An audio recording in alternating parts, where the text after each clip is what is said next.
Hi, this is Kevin C. Mason from Jack Monkey Games, and you're listening to the Star-Fall Actual Play Podcast. Star-Fall Actual Play Podcast is a combination of short stories, audio dramas, and actual roleplay to tell a much larger story. Now, in this episode, you get to learn a little bit more about Gadar culture. We are getting ready to wrap up season 1.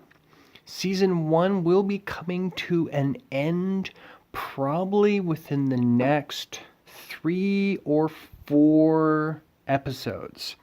After that, we're going to take a break. Well, okay, we're just not going to be posting anything. And then we hope to continue on in either September or October. Now, some of the things that we're going to be changing with Season 2 is pretty darn cool, including a couple new voices. We're going to introduce some new characters, and the format's going to be a little bit different. Also, a lot more audio dramas. In fact, if you're interested in becoming a volunteer voice actor, go to jackmonkeygames.com. Check out our voice acting page and sign up for our mail list. When you sign up for the mail list for the voice actors, it sends you automatically a tryout script. Now, folks, I really need you to send in that audio script. It helps me choose the best voices for the parts. And you don't need to be an expert. Some of these people have never done voice acting ever, and they're turning out pretty cool. So, I think it's on with the show. Has anyone seen Turbo? If you like our show, consider becoming a patron. We need to cover computer upgrades, hosting fees, and better recording equipment. Even $1 a month will help. This episode contains strong language like scrup, skadonk, and now and then Terry talks about, work. Listener discretion is advised.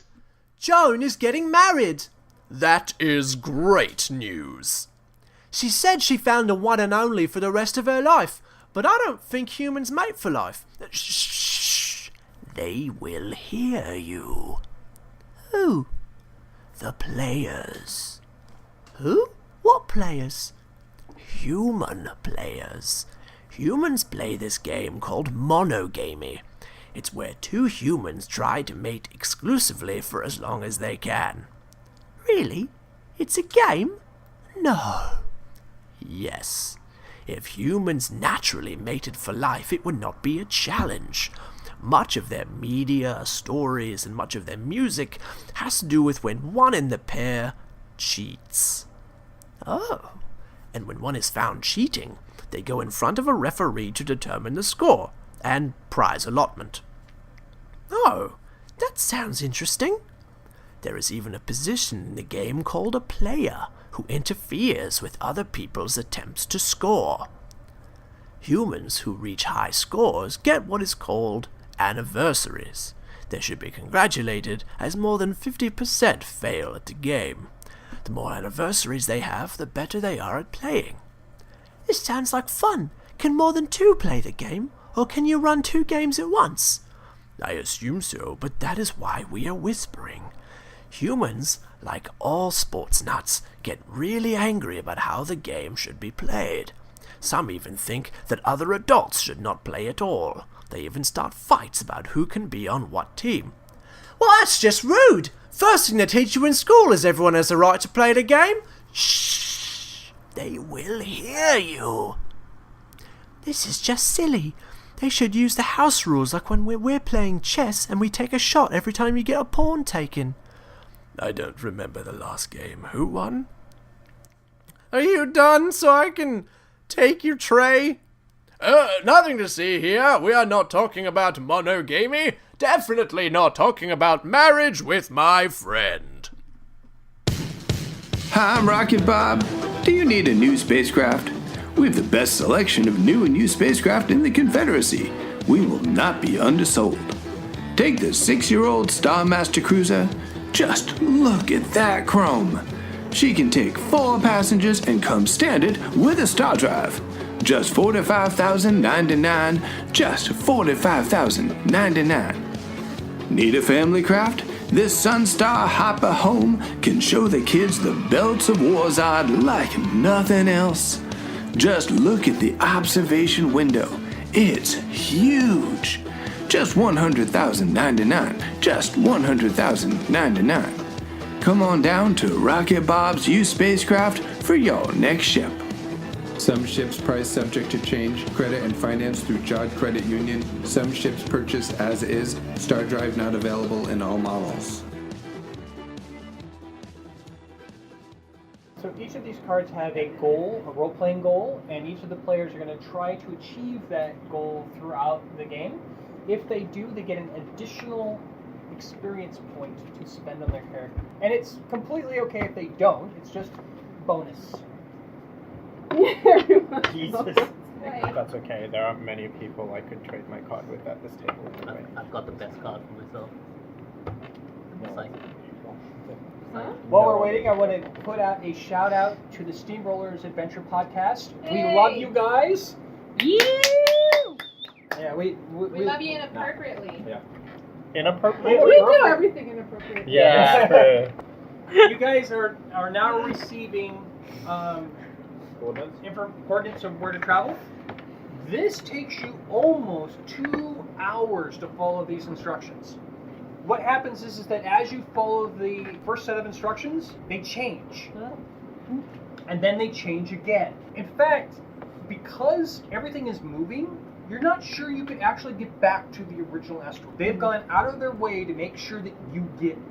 Yeah, I just want to point out that this could actually go pretty badly. I know, but what other option do we have, Jerry? We're stuck in between a rock and a hard place. Literally. So as you guys are getting towards the final set of coordinates, you notice that larger asteroid, not the largest one, but a larger one. And it looks like there's been a failed attempt to mine it. A bit of the rocks start to move, and it's showing a landing bay. As you guys come in, you're receiving instructions to land. They inform you that any attempts to fire any weapons, you will be destroyed on sight, and understand... They think we have weapons. Understand that they do have enough firepower to make this happen. These are good friends to have. They're very good friends. Good firepower. Love it. You would know about pirates. You've heard of the thicket. I'd be more concerned about the pirates around my home planet. So the pirates that around your home planet, when they're done stripping a ship of all their goods, they come here to sell it. As you guys come in, you can actually feel the artificial gravity start to kick in. So your ship's artificial gravity is pleasant. As you come into the door, you can feel the artificial gravity meets the same gravity as Warzod. Perfect. Inside, you see... if I may, Atrium. No, that's Atrium. Not the sugar. Sorry. Atrium is on her meditation mat in her closed quarters. Selfish. Well, maybe it would help if she could read the minds of these pirates for us and tell us what they're thinking before we get in there and get ambushed. You really don't understand. I know what they're thinking. Yeah. I'm thinking that they're thinking that We're thinking they're going to get as much out of us as possible, if not kill us. Yep. We have possibly just flown into a trap. Yep.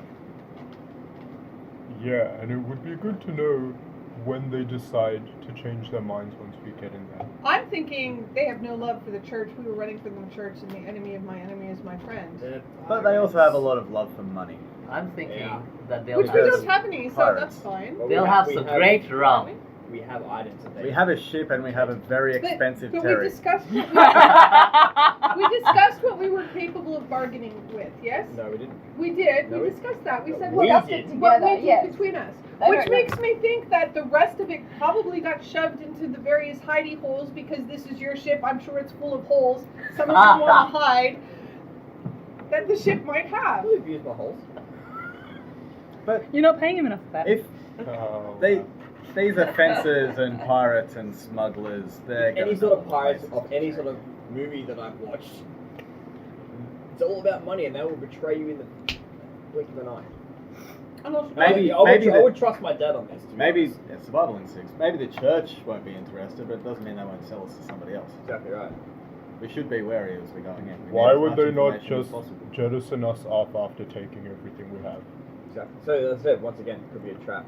So, part of the answer to that becomes obvious to you when you notice that there are several different rival pirates all parked in this same bay. We're talking these pirates would go to blow. This seems to be some solitary, right? So something's up. The church has kicked a hornet's nest. Well, I think that the thicket is neutral territory. Pirates have to go someplace that they know is safe and neutral but even to then, exchange goods. There is a standing truce. But so many at So the this one is time Bay. is just asking for trouble. You put 6 pirate crews in a bar and... But unless, You of course, lost the the bar. church is hunting down so many that Negative they 10 need a points, place leave. that Or they can they all readily actually agree are is a desperate for sanctuary. help. Yeah. Well, I guess that's a good point. We'll Maybe find I out can once we land, sell. but we need to be Maybe I cautious. can sell my contacts as a way to help, as a bargaining tool. Like, because I do have all the contacts for all the most badasses Of the in this badass. sector of space. And you know Terry. That's just a badass. He said badass, not bit of ass. Who did he get it from, man? Calm down, Dad. Maybe Please. somewhere. Have some sort of respect for me. Okay, Have so you met you? I haven't. So what happens is that as you guys land, you notice that a Brick's power armor, an older model, so it is and it's been painted with various pirate symbols all across it, and it has several tally marks of both Confederate and church insignias that have been crossed off of it. The power armor is escorted by a Gadar and a human. They patiently wait just outside of your where your gangplank would lower. Guess we should come out.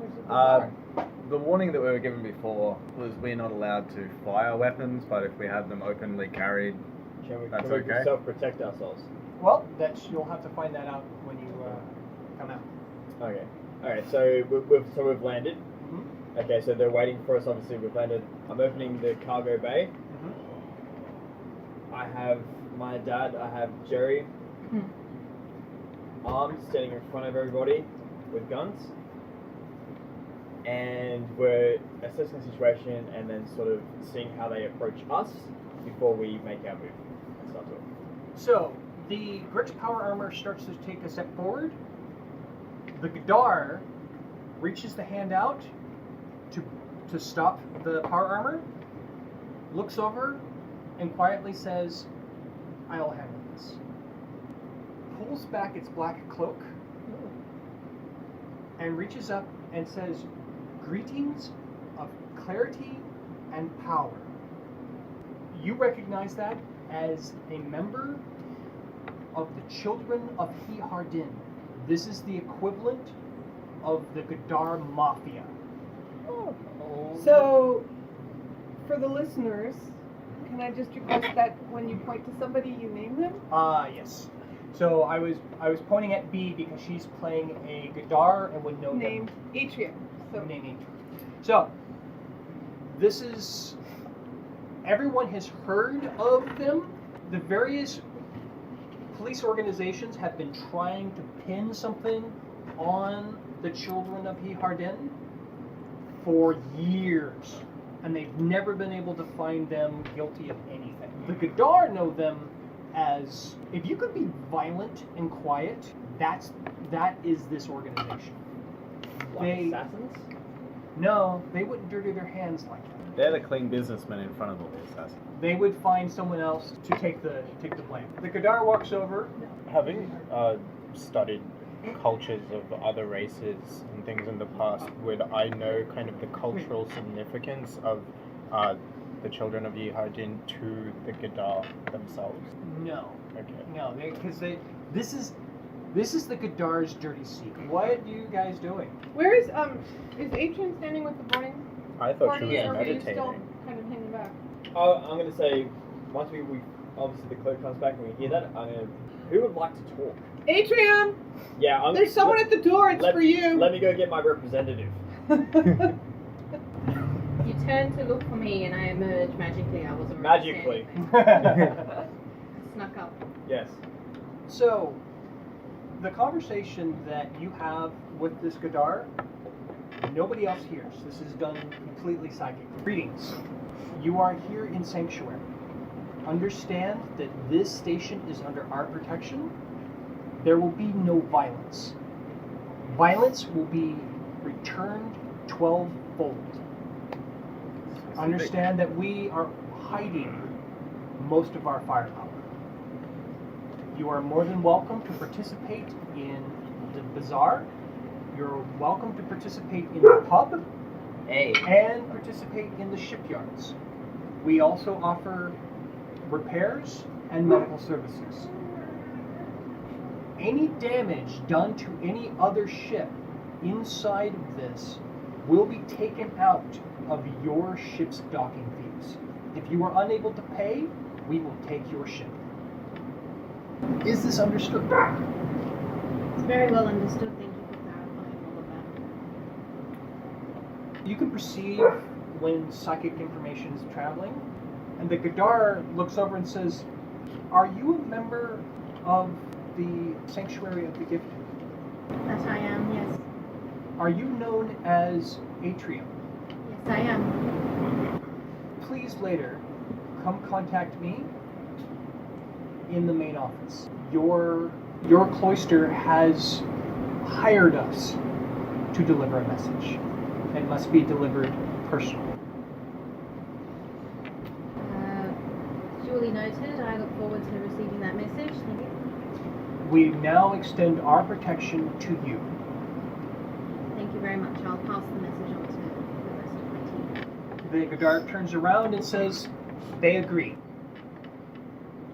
What did we agree? So what did we agree? But of the information pertaining to us. So, are we okay? Hey, what's the go, bro? What's going on? Rob. I'm hungry. They will assist us. We should treat them as allies for the meantime. Let's not cause too much trouble because we're low on funds. Is it a safe place to leave our weapons on the ship? I would say no. They will not be aggressive, but we should remain on our guard. But we need not assume that they will be hostile. They do have medical facilities and other things that we might want to attend to first, I suggest.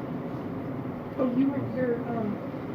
We've got our medical facility right here. Rolled that he had fixed all of us up. They got you, fam. Like we've been sitting. Apart from Does Reza need to restock any of his supplies? The alcohol in his liver, yes. Whatever passes for a liver for an octopus. So I think I'll leave all the big nasty weapons on board for now. Keep my stunner on my belt. Okay. Yeah, I think because I have hidey holes. I'm gonna. So we'll take maybe our stunners with us. I think. I'm gonna give Reza a nudge and say, capacious holes. considering all the killing that's been going on, I think you should use a drink. Now this guy knows what it's all about. I agree, Dave. Captain Terry. Yes, ma'am. Before all of us disembark, why don't you and I go and I can help you stash the things that need stashing just in case somebody wants to come look around the ship. That sounds like a formidable idea. Yeah, so I'm gonna help Terry stow away all the things we want to stow away. Lock up. We'll lock up ship. Lock up ship. Yeah. Let's get that drink. Hide some things to get some security happening. Yep. Yeah. Yeah, and then I'm not much for alcohol or. So I can catch up with folks later, and I'm going to stay behind and review our security protocols. Okay. Join the Jardian Confederate Army. The Confederation stands for freedom for all its citizens, all races, all religions, all backgrounds. We are many with one goal: freedom. But that freedom is threatened by those who would oppress us. Join the Confederate Army. Protect everyone. Hi there, I'm Jordan, and I do voices for the Star-Fall RPG Real Play podcast. I'm also a part of a Let's Play channel on YouTube called Trial and Error Gaming. If you like video games, and you like watching people play video games, and you like listening to those people talk nonsense while they play those video games, then you're going to love Trial and Error. So come on over to YouTube, Facebook, Twitter, or Instagram, and check us out. We'd love to have you. We play the games so that you don't have to. Hey, this is Storycrafter Mike from the Steamrollers Adventure podcast. And Space Commander Robbie. You are not a space commander, Oh, Robbie. Pew, pew. Anyway, Pew. you're listening to Star-Fall on... Pew, pew, pew, pew. All right, quit. Pew. Quit. Pew. You're listening to Star-Fall. Enjoy. Pew, pew, pew. A quest for magic and steel, a family-friendly adventure where 6 people play the tabletop game of Dungeons and Dragons. The game master, Amara, her sister, brother, dad, and 2 friends take on the roles of their characters as they voice act and use improv to tell the story of these misfit adventurers. If you like D&D, this is an easy must-listen. And if you're not into D&D or have never played, that's okay, because this game is based more on the storytelling and role-playing than it is on the strict rules of the traditional game. Find it on any podcast player for any device or listen directly from the website www.magicandsteel.com. That's STEELE. Don't forget the last E for entertainment.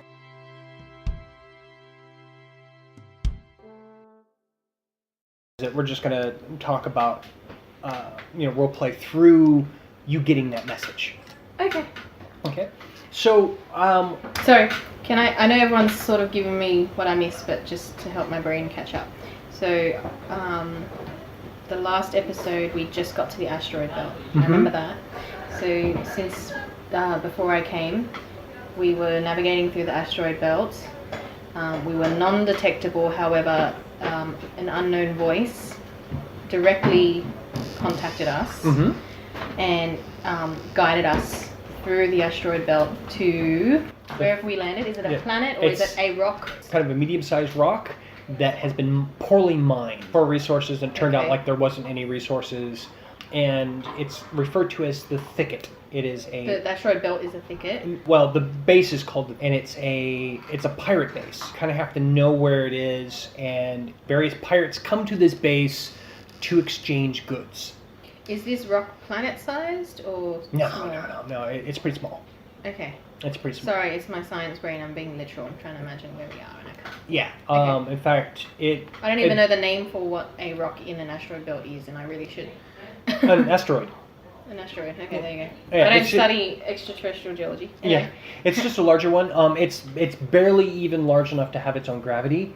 So, I mean, it's not very large at all. In fact, the reason why you're able to stand is because they put artificial gravity in. So it's a trading port? Yeah, it's a trading port. It's a trading port, and like all trading ports, people stop for some time to get intoxicated and stuff. Yeah. Okay, I can imagine it now, like a ship's port. All right, Yeah. I'll imagine that. Yeah. Cool. So when you start heading towards the offices, you start noticing the language changing from Confederate Common to Gadar. Okay. Verbally? Not verbally. It's just the written language on the side. Oh, okay, yep. And So I've got 3 ways to communicate: mentally, verbally, and visually. So I have to keep track. Yep. So what happens is that as you walk into the office, the entire room is set up for Gadar and Gadar only. Okay. The seats are actually Gadar height. Okay, The great. table, this is not meant for humans at all. I'm guessing it's sparsely furnished, but Sparsely- not coldly, like just. Well, what you do notice is that they have symbols on the wall that are done in fractal.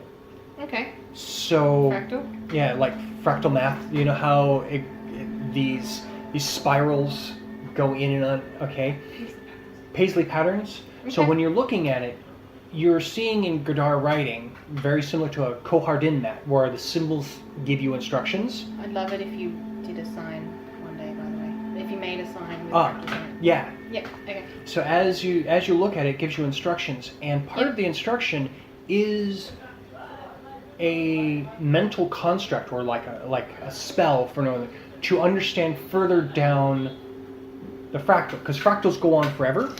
Mm-hmm. And as you're reading these symbols, the room gets much larger. It physically doesn't change, but the symbols on the wall give you a kind of like a psychic construct of this much larger room. So the Gadar physically aren't taking up much space, but while you're in this room and you see that symbol, it's like 15 times larger. Yeah. There's furniture in here that exists only psychically. So this is not uncommon for Gadar.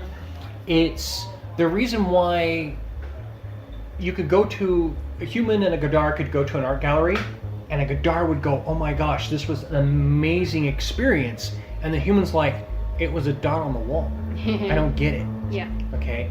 So in here, where you see physically 4 Gadar who are all sitting down, there's actually 20 of them in here, all moving around doing various tasks. There are objects that physically don't exist in here. So, for example, like a book would have like the Gadar construct that allows you to memorize. They've given it psychic form. So basically, there would be that book, and if you touch that book, you have all that information. These constructs are referred to as archives. They're basically, it's almost like you're on a different plane of existence without physically moving. Yeah, I've entered another dimension is what I've interpreted it as. Pretty much. Yeah. Pretty much. But only with my perception. Yeah. Correct. The head Gadar walks over to you and gives you the traditional greeting of the children of Hihardin, which is greetings of clarity and power. They look at you and they say, we have been charged to protect you while you're at the station. We understand that you have someone with you that needs protecting. Your cloister has sent this information. And there you see on the counter is like a crystal. Physically it doesn't exist, but you know that if you touch it, the person who sent you that message can deliver a message directly to you. It's kind of like a recorded telepathy. Like downloading an email attachment. Pretty much. That's a good way of looking at it. Thinking of this as being in software. I pick it up, yeah. So what happens is that you have a Gadar appear in front of you. Greetings of clarity and sanctuary. We understand that Arcady is gifted. As a human, she is not supposed to have abilities, but does. She requires protection. We also know that a new group of Gadar forming out of the church are trying to escape church control. They have used their psychic abilities to give Arcady information that is needed for the resistance. We need to get her to a sanctuary of the gifted stronghold and have that information extracted. That is your goal. Is that the Gadar talking, or did I pick up the bank? Pick up the rest of it? That was when you picked it. Do not trust the Gadar that you are with. Understand that though they can be trusted to do their job, do not trust them beyond that. We have instructions to give them, we have given them instructions to give you equipment that you needed, including some psychic constructs. Why are these Gadar, you said, they'll only do their job, nothing more, so don't trust them.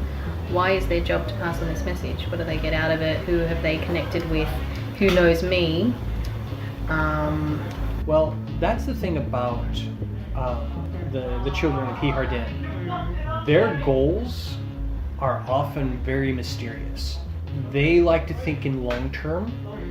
And every time, as a Gadar, every time you think, okay, yeah, these are the scum of society, they do something good.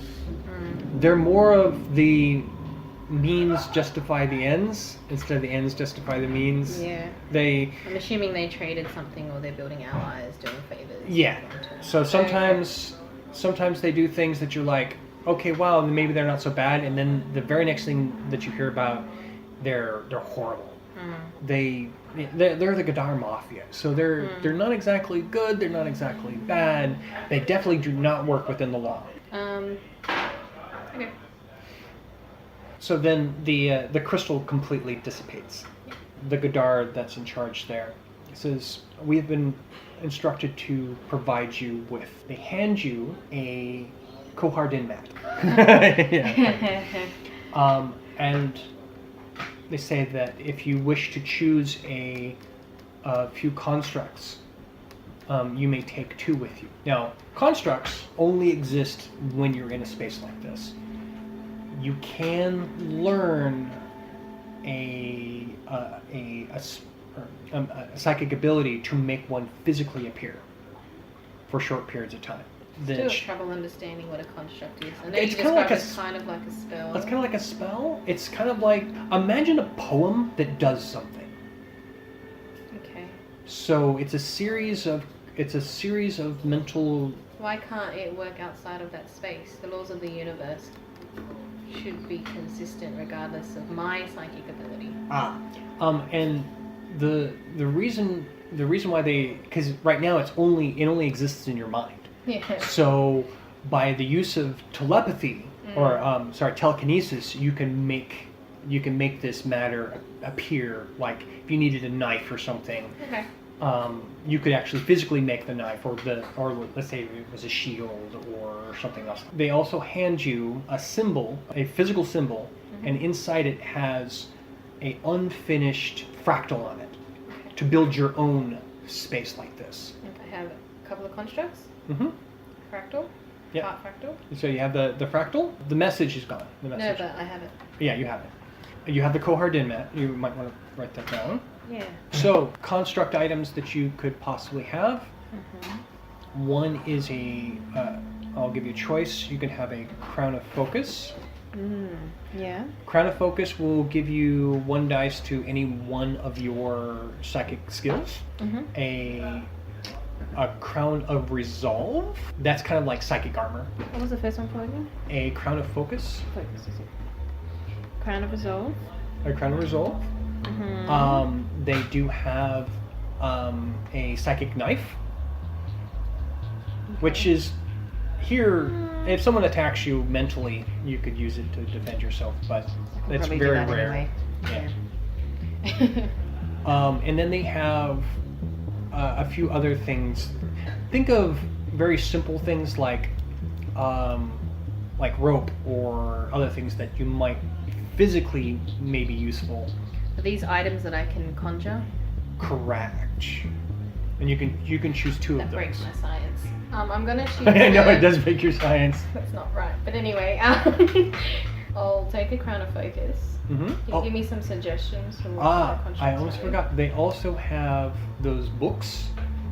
So what it would be something to store memory. To store memory in. So it'd be like having a diary as long as you're sitting on your Kohardin mat or looking at this fractal thing. So how I would use that is if I encountered something and I needed to store that. I wanted to store that information. I would be able to use my Kohardin mat and that construct to remember it. But then if I wanted to replace it with something else, I would lose that content. Correct. I think I want that. Okay. Crown of Focus and the memory bank. Yeah. I have enough people in my team who do all the gnarly stuff, so. Okay. So, is there anything else that you want to do while you're here? They say you're more than welcome to meditate here, heal your wounds if you have any.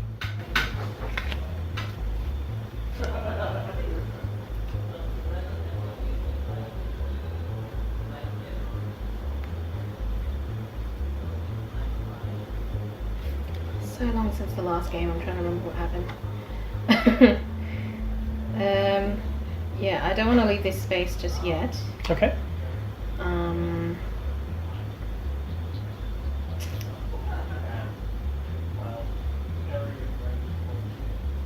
Probably won't answer me, but I'd like to ask this Gadar if he is able to tell me who. Oh no, I would know who gave me the message because I listened to it directly, right? Mhm. It's like a recording. Do Yeah. I know who it is? Yes, you do. It's just another member of your cloister. No one of significance? Not really.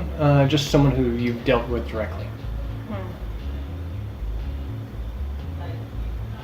I'll probably meditate for a bit if I'm allowed to, because I know the rest of the crew are off doing things and probably won't miss me for a while, and I haven't received any message from Primtal, so I don't think he needs assistance. So I can meditate much better with the mat, can't I? Because I think I want to use it right now. My character and my player. So yeah, I would like to use more of my faculties to guide the movements of the crew, and I haven't been able to focus on what my next move is. So I'm going to use this opportunity, this space, and the equipment I have to meditate and figure it out.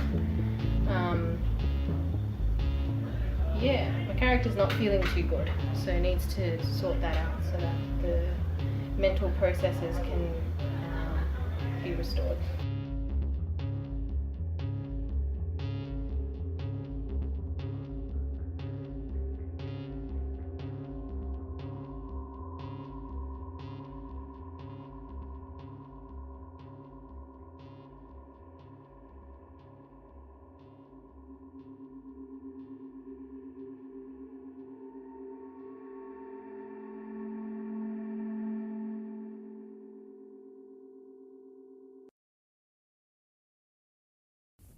Exciting episode? Can't wait till the next one? Then support this show by telling your friends. A link on Facebook, Twitter and Reddit will do wonders.